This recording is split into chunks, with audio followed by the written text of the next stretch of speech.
Hello, everybody. Is it possible to be a green traveller? It's a good question, and one that seems to come up all the time at the moment. But for me, you may as well ask whether green living of any kind is a contradiction in terms. For me, it's a question of shades of green. Everything we do produces carbon. Modern life creates waste and rubbish. But at least we're waking up to the fact that our behaviour and the consequences of our travelling, at least we're waking up to that fact and perhaps doing something about it. There are obviously two main areas we need to think about in today's session. The effect of our travels on the environment and our effect on the places we visit, whether economically or culturally. The thing that I feel that we feel at Rough Guides is you can't put the genie back into the bottle. Travel is part of our lives, at least in the West, and as the rest of the world catches up with us economically, the numbers perhaps travelling will only grow. But as with other aspects of our lives, whether it's recycling, considering carefully the car we drive, our energy needs, we need to travel with more consideration for the environment and for the countries we visit. So Rough Guides isn't anti-flying. We believe travel is a positive thing overall. Without it, I think we become inward-looking and insular, and we're certainly not at Rough Guides about finger-wagging, and we feel that the travel preferences that people make are their personal choices. But it's undoubtedly true from an environmental point of view that the emissions that aircraft create are the very worst kind. And although there's all sorts of talk about creating more fuel-efficient planes, biofuel-driven planes, that's an environmental issue in itself, perhaps.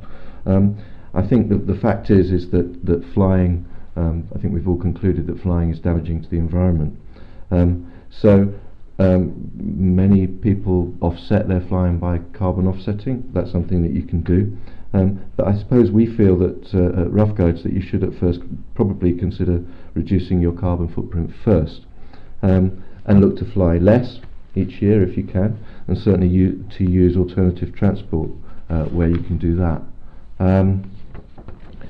I think the other thing that we've always thought about at Rough Guides, and I think it's probably in essence the sort of our core values, is our approach to travel, which has always been curious and at the same time respectful and adventurous and independent, and always about going local and not supporting multinationals. So actually economically supporting the communities we visit and not supporting those businesses that drain the money we spend out of the local community. I feel that's really what our guidebooks have always been about helping people to discover those places and the ways that people can travel in that way. But the nice thing is that during our existence, I think people have become more keyed into that kind of travel. Independent travel has grown hugely over the last 20 years. The Rough Guide way of travelling has gone from being a relatively fringe activity to being a much more mainstream one.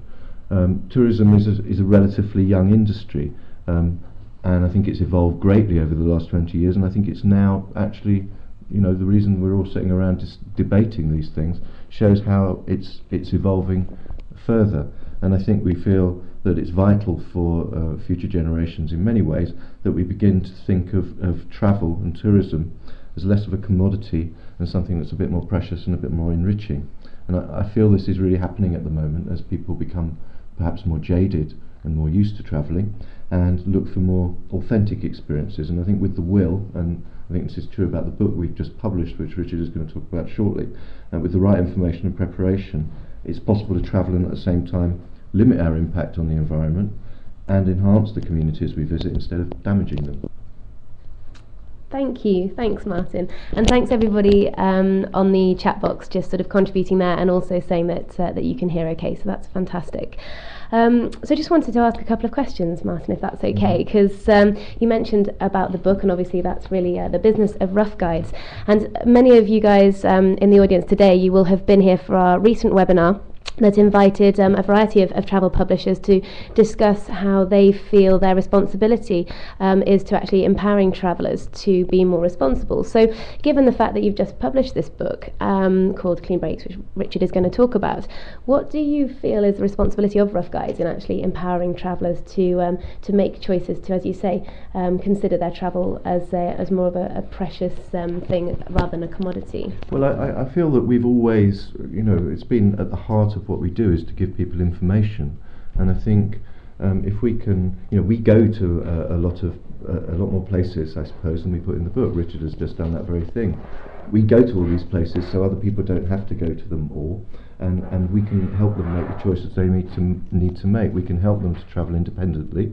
That's a very important thing. We can drive them to the places which actually are part of the local community and contribute to it, and therefore will help our readers to contribute to local communities. We can get across the sort of the core values of Rough Guides which is that travel is a two-way thing, and if you see it as a two-way thing and not just kind of going around a cocoon kind of and not interacting with local people, then you will actually have a much better experience. Yeah.